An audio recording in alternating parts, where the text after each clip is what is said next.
아멘. 림태주라고 하는 작가가 있는데요. 이 작가가 나의 데미안이라고 부르는 사람이 있습니다. 그 소설 데미안을 보게 되면 그 주인공 에밀 싱클레어를 도와줬던 사람이 이제 데미안인데요. 이 이름에서 가져온 이름입니다. 이 작가와 이제 나의 데미안이라고 부르는 그 사람이 나누는 대화의 내용인데 한번 제가 읽어보겠습니다. 넌 모두에게 좋은 사람이 되고 싶은 모양이구나.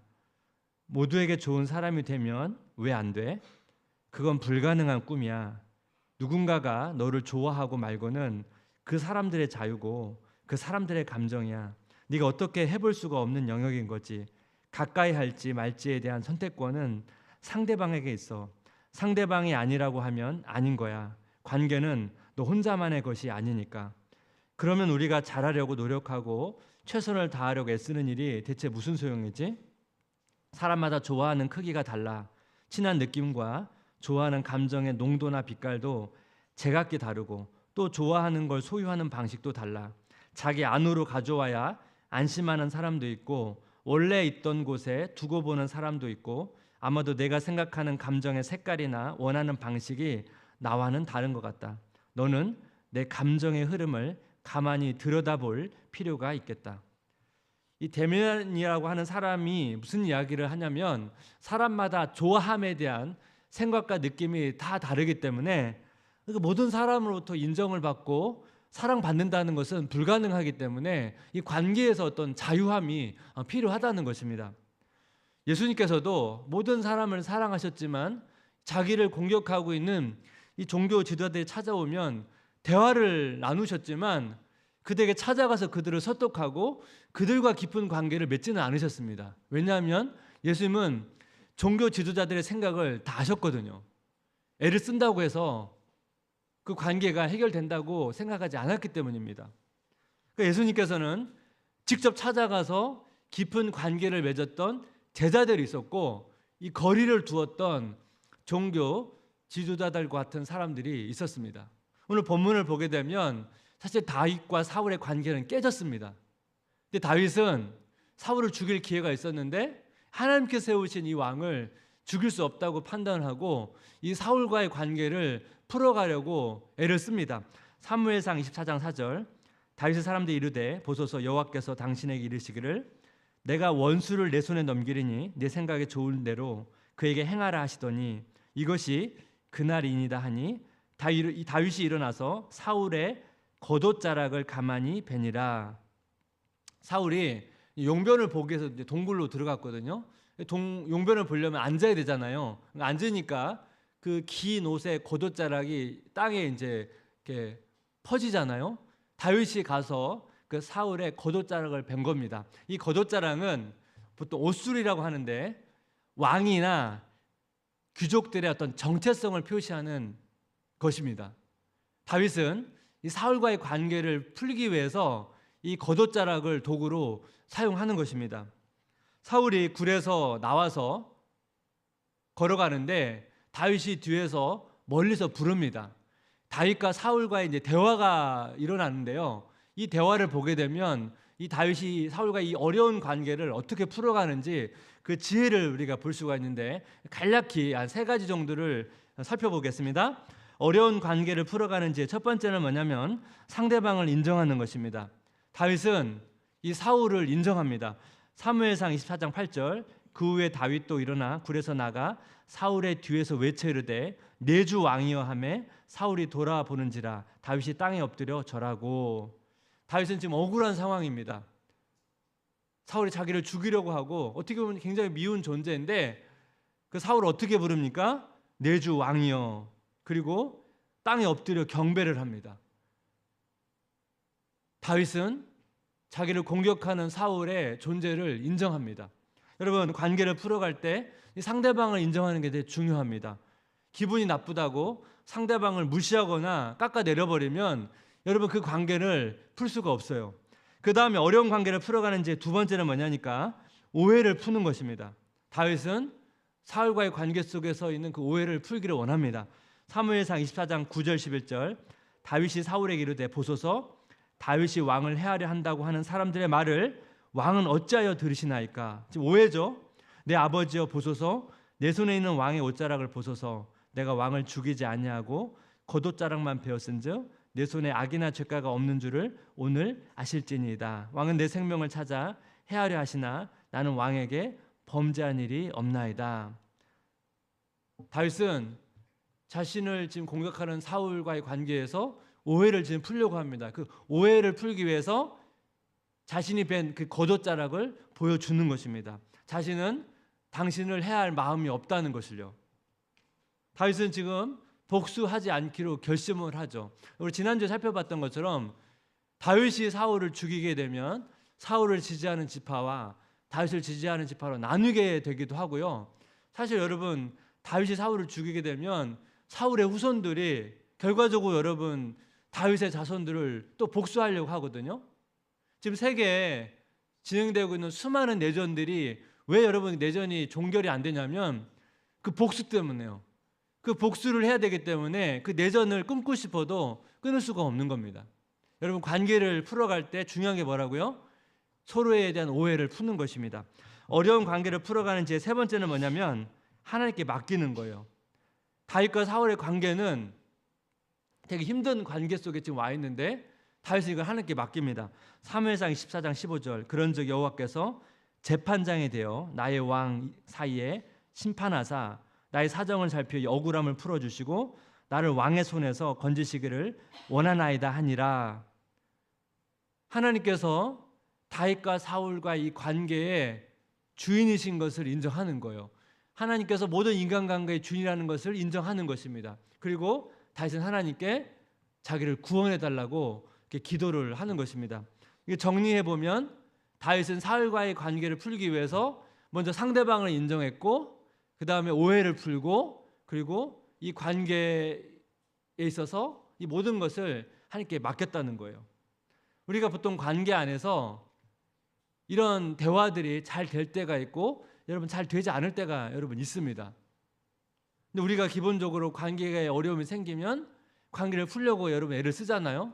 다윗도 이 사울과의 관계에서 열매가 있어요. 다윗과 사울과의 대화에서 그 열매가 뭐냐니까 사울이 자기의 잘못을 인정하는 거예요. 사무엘상 24장 16절 18절, 다윗이 사울에게 이같이 말하기를 마침에 사울이 이르되 내 아들 다윗아 이것이 내 목소리냐 하고 소리를 높여 울며 다윗에게 이르되 나는 너를 학대하되 너는 나를 선대하니 너는 나보다 의롭도다. 내가 나 선대한 것을 오늘 나타냈나니 여호와께서 나를 내 손에 넘기셨으나 내가 나를 죽이지 아니하였도다. 사울은 다윗을 친근하게 부릅니다. 내 아들 다윗아. 그리고 막 통곡합니다. 통곡한다는 것은 후회하는 거죠. 자기 잘못을 인정하는 거예요. 그리고 네가 나보다 더 의롭다. 그리고 사실 이 다음의 말씀을 계속 보면 네가 왕이 될 것이다. 네가 왕이 되면 우리 자손들을 좀 돌봐달라고, 그리고 이것을 네가 좀 맹세해달라고 부탁을 합니다. 다윗의 대화를 보면 열매가 있어요. 오해도 풀어지는 것 같고 뭔가 관계 해결책이 보이는 것 같은데요. 근데 여러분 결말을 보십시오. 사울의 반응을 보십시오. 사무엘상 24장 22절 한번 같이 읽어볼까요? 다윗이 사울에게 맹세하매 사울은 집으로 돌아가고 다윗과 그의 사람들은 요새로 올라가니라. 사울이 집으로 돌아갔습니다. 돌아갔다는 걸 1차적으로 볼 때 다윗 쫓는 것을 멈춘 거예요. 그래도 뭔가 1차적으로 해결된 것 같은데요. 이후의 본문을 보게 되면 사울이 다시 다윗을 쫓습니다. 그러면 지금 사울이 지금 입술로 자기가 잘못했다고 시인도 하고 눈물도 흘렸잖아요. 이 사울의 반응은 뭔가요? 사울은 일시적으로 양심의 가책을 받아서 이런 반응이 나왔는데요. 근데 시간이 지나니까 다시 원상태로 복귀했다는 거예요. 우리가 보통 관계에서 어려운 지점이 바로 이 부분입니다. 사실 처음부터 대화가 안 되는 경우도 있지만요. 대화도 잘 되고 뭔가 오해도 푼 것 같고 해결된 것처럼 보이는데 시간이 지나니까 다시 원래로 돌아가는 거예요. 그래서 보통 이 관계에서 어려운 지점이 바로 이런 부분 아닙니까? 관계가 해결되는 것처럼 보였지만 계속 원상태인 거예요. 그렇다면 우리가 이런 관계에 있어서 어떤 성장과 변화가 있으려면 뭐가 필요한가? 관계의 변화를 위해 필요한 그것은 하나님의 만지심입니다. 이 사울의 모습을 통해서 먼저 우리 자신을 좀 점검하면 좋은데요. 이 다윗과 사울의 공통점이 있거든요. 다윗을 먼저 보겠습니다. 사무엘상 24장 5절. 그리한 후에 사울의 옷자락 뱀으로 말미암아 다윗의 마음이 찔려. 다윗이 사울의 겉옷자락을 베었는데 다윗은 이 행동에 대해서 양심의 가책을 받습니다. 사울 왕의 목숨을 뺏은 것도 아니고 왕의 정체성을 상징하는 이 겉옷자락을 뱉는데도 다윗의 양심은 아팠습니다. 사울도 양심의 가책을 받아서 자기가 잘못했다고 시인하고 막 눈물도 흘렸는데요. 사울은 변화가 있지 않는 거예요. 왜 이런 일이 일어납니까? 하나님의 역사가 없으면, 하나님의 만지심이 없으면 입술의 고백이나 눈물 흘린다고 해서 그게 진정한 변화가 아니라는 거예요. 영화나 드라마를 보고 막 감동도 받고 막 눈물 흘릴 때도 있지만 드라마 보고 나서 왜 바뀌지 않습니까? 하나님의 역사나 하나님의 만지심이 없으면 그런 변화는 일어나지 않는다는 것입니다. 그래서 우리가 자기 스스로 질문이 필요한 거예요. 난 진짜 변화되기를 갈망하는가? 진짜 변화되기를 갈망한다면 우리는 하나님의 역사와 그 하나님의 만지심을 갈망하고 기도해야 된다는 거예요. 전에도 한번 말씀드린 것처럼 신앙생활은 자기 개발이 아니고 영적 훈련이다. 차이가 뭡니까? 자기 개발은 하나님의 만지심과 하나님의 역사를 바라는 게 아니에요. 하지만 영적 훈련은 하나님의 역사와 만지심이 있거든요. 이것이 다윗과 사울의 차이점이에요. 둘 다 양심의 가책을 받았지만 다윗에게는 이 하나님의 역사와 하나님의 만지심이 있었기 때문에 변화가 있었다는 것입니다. 다음으로 이 사울의 모습을 통해서 우리가 관계를 맺는 사람들을 생각을 해야 됩니다. 여러분, 관계는 함께 성장하는 거예요. 나만 바뀌거나 상대방만 바뀌면 안 돼요. 근데 여러분, 함께 성장이 이루어지려면 뭐가 필요합니까? 앞에서 말씀을 드렸죠? 입술의 고백과 눈물만으로는 안 된다고요. 내가 바뀌려면 나에게 하나님의 역사와 하나님의 만지심이 필요한 것처럼 상대방도 하나님의 역사와 만지심이 없으면 입술의 고백이나 눈물 흘린다고 바뀌는 게 아니라는 거예요. 그래서 우리가 가정 안에서 이 관계 공동체 안에서 우리가 서로를 왜 중보합니까? 중보한다는 건 뭐냐면 함께 이 하나님의 만지심을 통해서 함께 성장하고 함께 변화되기를 갈망하는 그 의지의 표현 아니겠습니까? 근데 우리가 시간을 가면서 관계 안에서 성장도 있고 변화가 있으면 가장 좋죠. 근데 시간이 가도 관계에 변화가 없고 성장이 없다면 이게 가장 어려운 부분 아닙니까? 그럼 어떻게 해야 되는가? 관계에 변화가 없을 때 필요한 것, 기다려주기와 거리두기입니다. 이 관계에서의 성장과 변화는 여러분 시간이 필요해요. 그래서 일단 기다려주는 게 필요합니다. 제가 이제 자녀들이 변화되기를 바라는 것들이 있을 때 어떻게 하면 자녀가 그 부분이 변할까, 성장할까 고민을 많이 하거든요. 그래서 대화를 나눌 때 생각을 많이 합니다. 제가 변화되기를 바라는 부분에 대해서 자녀들도 그 부분에 대해 동의를 하고 자녀들도 그렇게 변화되기를 갈망하는 게 제일 좋거든요. 그래서 때로는 우리가 교정도 하고 잘못한 부분에 대해서 책망도 해야 되지만 이 방식이 그렇게 효과적이지 않거든요. 가장 좋은 건 뭐냐면 아이들도 그 부분이 변화되기를 원하는 거예요. 그래서 그렇게 하려면 어떻게 해요? 동기부여를 해야 됩니다. 그렇게 마음이 같도록. 그리고 아이들이 그렇게 변화되기를 갈망한다고 해서 여러분 금방 바뀌는 게 아니거든요. 그래서 계속 지켜보면서 관심을 갖고 격려하고 도와줘야 돼요. 코칭입니다. 코칭. 여러분, 선수들이 있으면 대부분 거의 코치가 따라 붙거든요. 근데 코치는 함께 뛰진 않잖아요. 선수가 뛰는 걸 보고 나중에 가서 도와주고 격려하고 교정해야 될 부분들을 이야기하잖아요. 그러니까 부모가 자녀의 관계 속에서도 이런 코칭이 필요한 거예요. 자녀를 잘 관찰하고 자녀가 필요한 게 뭔지를 보고 잘 동기부여해주고 격려도 해주고 또 필요한 부분을 도와주면서 교정해 가는 거, 이게 필요하다는 거예요. 최근에 그 프로야구를 보면 하나가 꼴찌를 계속 맴돌다가 지금 1위를 하고 있거든요. 하나가 1위를 하고 있는 여러 가지 이유들을 분석하는 내용 중에 제가 굉장히 관심 있게 봤던 부분이 있는데, 그 이유 중에 하나가 1군 투수 코치, 2군 투수 코치 때문이라는 거예요. 여러분, 하나를 보게 되면 볼이 빠른 선수들이 되게 많은데요, 문제가 뭐냐면 제구력이 안 돼요. 볼이 빠른데 여러분, 제구가 안 잡히면 아무 소용이 없거든요. 근데 제구가 잡히는 거예요.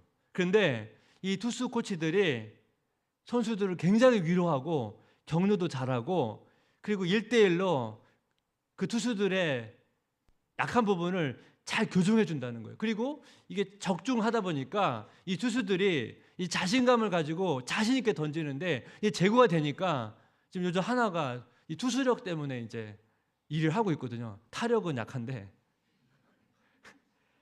근데 그 투수력만으로도 지금 1위를 하고 있다는 거예요. 근데 여러분, 그 투수 코치들이 영상을 보니까요, 막 안아주기도 하고 막 격려해주기도 하고 따뜻해요. 당연히 여러분 연약한 부분을 지적도 하겠지만, 그래서 이 투수들의 분위기가 굉장히 좋다는 거예요. 서로 격려하고 선수들끼리도. 여러분, 코치를 한다는 것, 또 우리가 관계 속의 변화를 추구한다는 것은 기다림도 필요하고 격려도 필요하고 위로도 필요하고, 그러면서 때로는 교정할 수 있도록 잘 도와주는 이런 것들이 필요하다는 것입니다. 근데 여러분, 관계를 맺어가면서 이런 노력도 하고 애를 쓰는데 상대방이 그걸 수용하지 않고 너무 비인격적으로 반응하는 경우도 있거든요. 막 특별한 예외적인 상황이기도 한데, 이런 경우는 어떻게 되냐면 기다리되 거리를 둬야 돼요. 이 거리를 둔다는 것은 기도하지만 그 사람과 그 관계를 풀어가려고 애를 쓰거나 노력하지 않는다는 거예요. 왜냐하면 이런 관계는 애를 써도 소용이 없어요. 오늘 본문에서 다윗의 반응을 보십시오. 사무엘상 24장 22절 한번 같이 읽어볼까요? 다윗이 사울에게 맹세하매 사울은 집으로 돌아갔고 다윗과 그의 사람들은 요새로 올라가니라.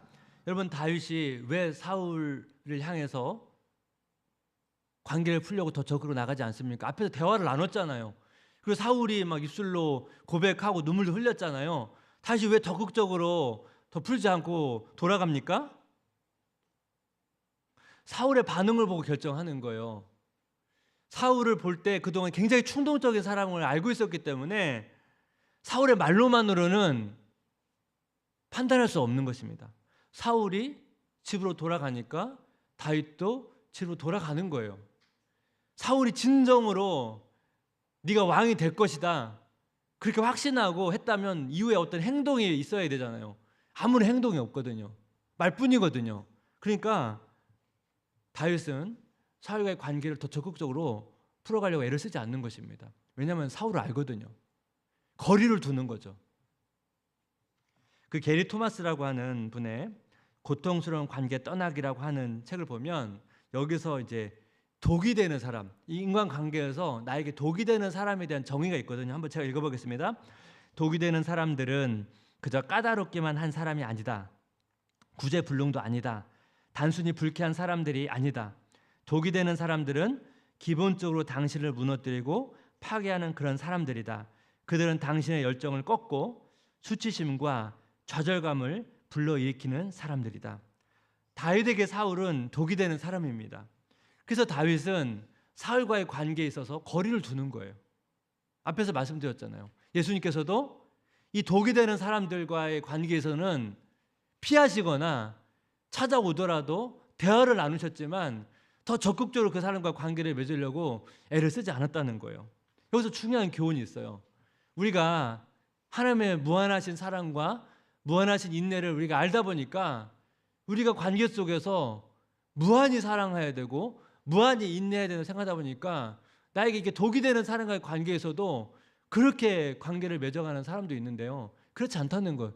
예수님도 여러분 독이 되는 사람은 피하고 관계에 거리를 뒀는데 우리 예수님도 아니잖아요.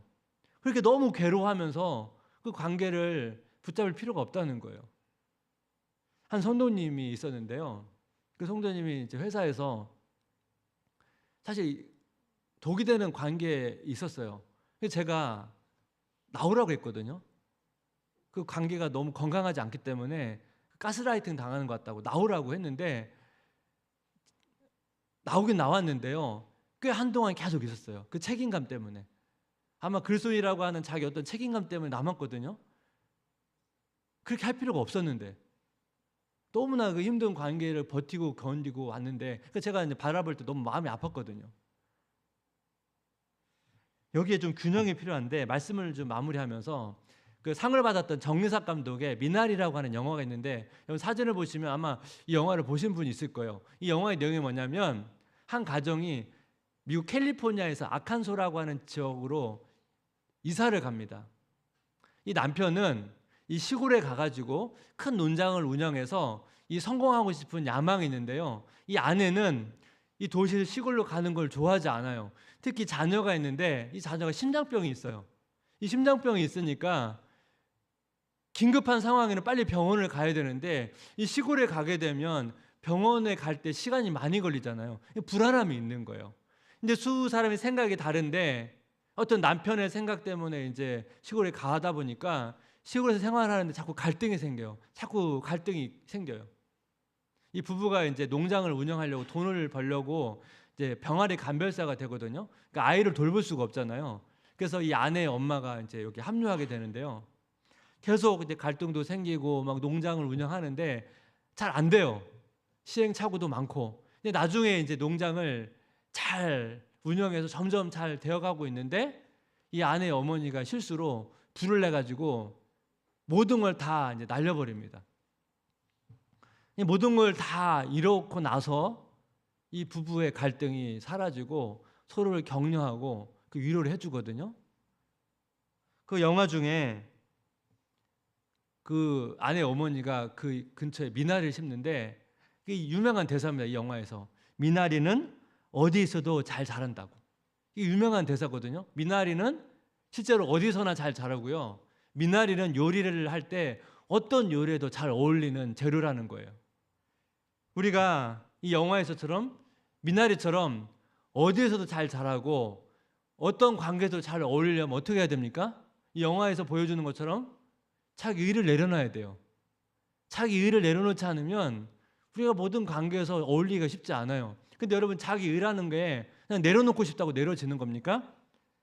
로마서 8장 13절 너희가 육신대로 살면 반드시 죽일 것이로되 영으로서 몸의 행실을 죽이면 살리니 이 자기 의의라는 거는 하나님의 도우심, 하나님의 만지심, 이 하나님의 역사가 없으면 내려놓을 수가 없습니다. 그래서 우리가 가정이나 관계 공동체에서 가장 중요한 건 뭐냐면 결과적으로 다 자기 의의를 내려놓는 거예요. 자기 의의를 내려놓으면 대부분의 관계는 시간이 지나면 지날수록 회복되고 성장이 있습니다. 그래서 균형이 필요해요. 우리가 서로 이 자기 의의가 충돌되는 관계의 갈등은 자기 의의를 내려놓으면 웬만하면 다 회복되고 성장이 되는데요.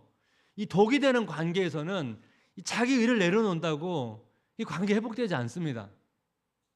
어떻게 해야 된다고요? 그런 관계는 거리를 두거나 피해야 돼요. 이거는 애쓰를 쓴다고 나 혼자 자기 의의를 내려놓는다고 그 관계는 해결되지가 않거든요. 그래서 우리가 오늘 말씀을 통해서 우리 관계를 좀 돌아보면 좋겠습니다. 뭐 가정이나 일터나 또 이웃이나 또 교회에서나 우리 많은 관계들 있잖아요.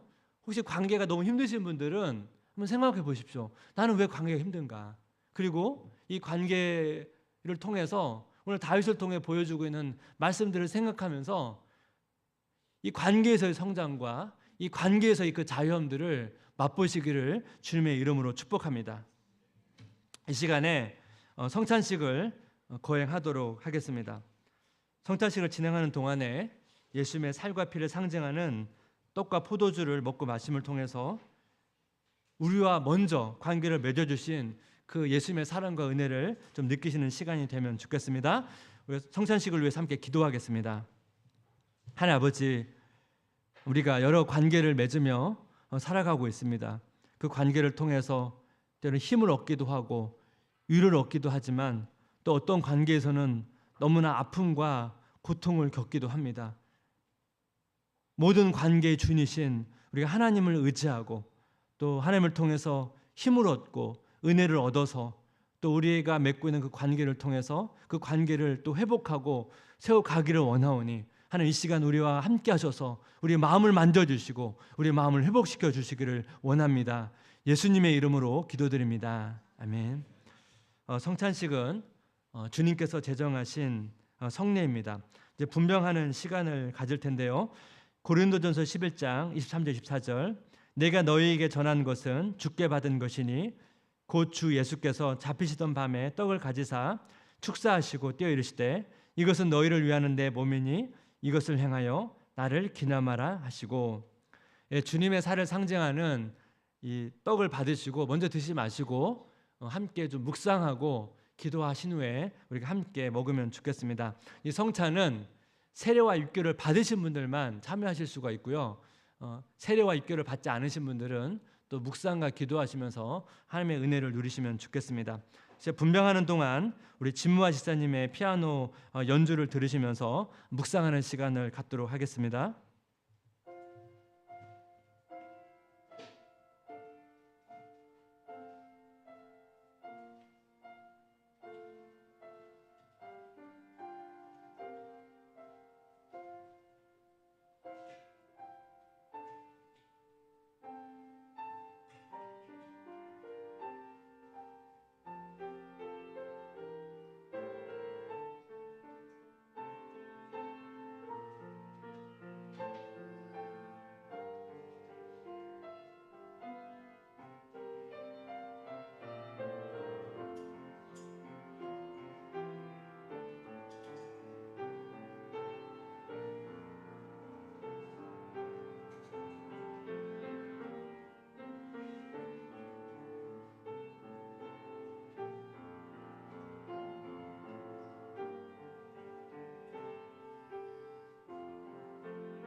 혹시 떡을 받지 못하신 분은 손을 들어주시면 제가 뒤에 한 분.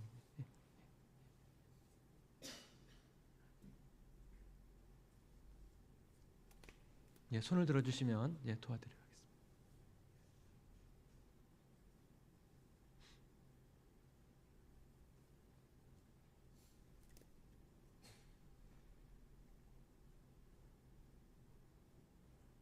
시간 함께 좀 기도하는 시간을 가질 텐데요.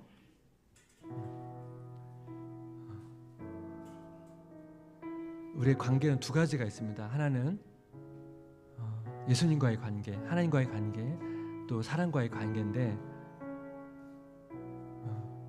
우리가 관계의 어떤 회복과 성장을 원하려면 가장 중요한 것은 사람과의 관계가 먼저가 아니에요. 우리가 예수님과 하나님과의 관계가 더 깊어져야 됩니다. 우리 같이 한번 기도할 때 하나님, 내가 예수님과의 관계가 더 깊어지기를 원합니다. 그 관계를 통해서 받은 그 힘과 그 은혜를 통해서 내가 사람과의 관계를 잘 회복하고 세워가기를 원합니다. 우리 또 한번 기도할 때 여러분, 사람과의 관계에서 혹시 우리가 하나님을 의지하기보다 이 관계의 주인이신 성령님을 의지하기보다 나의 말과 나의 행동으로 우리 아이들을, 때로는 내가 맺고 있는 사람들을 내가 변화시킬 수 있고, 내가 그 사람들을 내가 설득할 수 있고, 혹시 그런 마음들이 있다면 이 시간에 그걸 내려놓고 관계의 주인 되신 하나님을 의지하면서 그 관계를 품고 나아갈 수 있도록 우리 두 가지 기도점을 가지고, 하나님, 내가 먼저 하나님과 더 깊은 관계를 맺기 원합니다. 그리고 그 은혜가 우리 관계 속에서 나아가되 나의 말과 행동으로, 나의 힘과 나의 의지로 다른 사람을 변화시키려고 했던 이 부분들을 내려놓고 하나님의 은혜를 구하면서 같이 기도하기를 원합니다. 같이 기도하겠습니다. 하나님 아버지, 은혜를 구합니다. 하나님 아버지, 우리의 관계를 돌아보며 기도합니다. 하나님 아버지, 우리가 이 관계를 회복하고 또 관계를 잘 세워가기 위해서 하나님, 먼저 우리가 하나님과의 관계가 잘 정립되기를 원합니다. 하나님과의 깊이 있는 관계, 그 관계를 통해 누리는 은혜와 그 사랑과 평안과 그 위로와 그 힘을 경험할 수 있도록 인도해 주셔서 우리가 그 관계를 통하여 하나님의 은혜를 깊이 경험해 갈 수 있도록 인도해 주시고, 그걸 우리가 사람과의 관계를 통하여 흘려보낼 수 있도록 인도해 주시기를 간절히 소원합니다. 하나님, 우리가 말로, 우리 행동으로, 나의 실력으로 또 나 다른 사람을 변화시킬 수 있고 그 사람의 관계를 잘 맺어갈 수 있다고 내가 생각하고 있었던 그런 마음들이 있었다면 그걸 내려놓고 아버지, 모든 관계 속에서 하나님이 개입해 주시고 하나님이 역사해 주시고 하나님께서 만져주시기를 우리가 더 많이 의존하고 더 노력할 수 있도록 하나님께서 함께해 주시옵소서. 하나님 아버지, 은혜를 구합니다.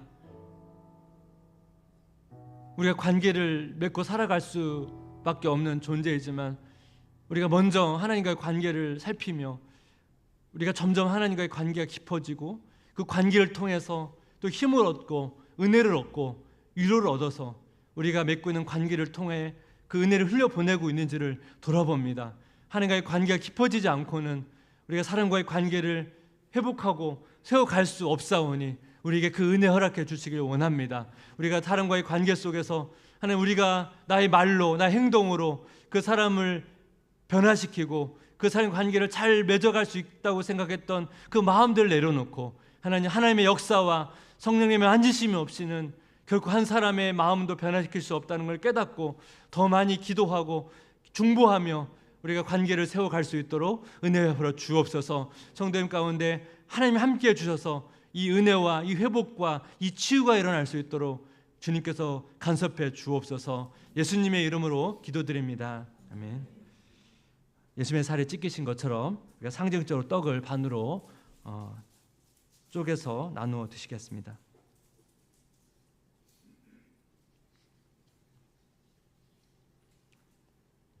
이제 분잔하는 시간을 갖도록 하겠습니다. 고린도전서 11장 25절 16절 19회 또한 그와 같이 잔을 가지시고 이르시되 이 잔은 내 피로 세운 새 언약이니 이것을 행하여 마실 때마다 나를 기념하라 하셨으니 너희가 이 떡을 먹으며 이 잔을 마실 때마다 주의 죽으심을 그가 오실 때까지 전하는 것이니라.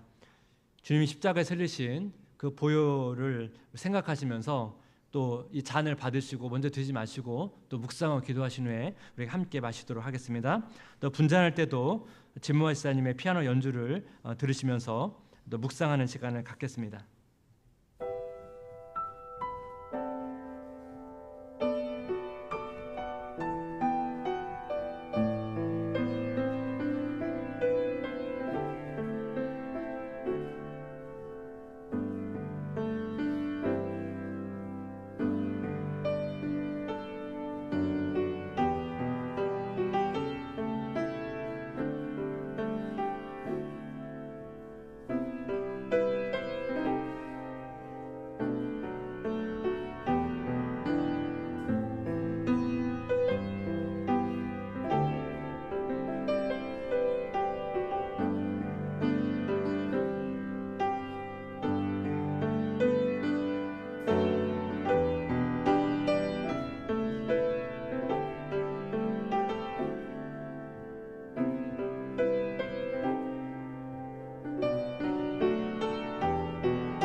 혹시 잔을 받지 못하신 분은 손을 들어주시면 저희가 그럼 같이 한번 기도하면 좋을 것 같습니다. 시간 관계는 되게 어려운 것입니다. 혹시 관계로 인해서 좀 지쳐 있는 분들이 있다면 좀 같이 기도하면 좋겠습니다. 관계를 회복하려고 애를 써도 잘 되지 않을 때, 또 잘 바뀌지 않는 나 자신이나 바뀌지 않는 또 상대방이나 그로 인해서 너무 힘든 성도들이 있다면 이 시간 주님께서 흘리신 보혈의 능력을 의지하며 나아가면 좋겠습니다. 주님, 그 십자가의 보혈의 은혜로 능력으로 나의 아픔을 만져주시길 원합니다. 지쳐있는 마음을 새롭게 해주시길 원합니다. 관계에 대한 두려움이 있거나 또 관계에 대한 아픔이 있다면, 상처가 있다면 지금 씻겨주시고 회복시켜주시길 원합니다. 우리가 나와 잘 맞는 사람들과만 관계를 맺을 수 없다고 제가 말씀을 드렸습니다. 때로는 나와 맞지 않는 사람과도 관계를 맺어야 되는데 우리가 자기 의의 갈등이라면 그 갈등, 자기를 내려놓을 수 있는 은혜와 힘을 달라고 기도하고, 독이 있는 사람, 그런 관계라면 여러분 그거는 나의 애씀으로 되는 게 아닙니다. 피하거나 거리를 둘 수 있는 용기가 좀 필요합니다. 우리가 그런 부분에 있어서 하나님 분별력을 주셔서 나와 관계에 있는 맺고 있는 사람들과의 관계를 돌아보면서 또 지쳐있는 마음들을 회복해달라고, 회복시켜달라고, 그리고 지혜를 달라고, 하나님 도와달라고, 간섭해달라고 우리 간절한 마음을 가지고 함께 기도하면 좋겠습니다. 같이 기도하겠습니다.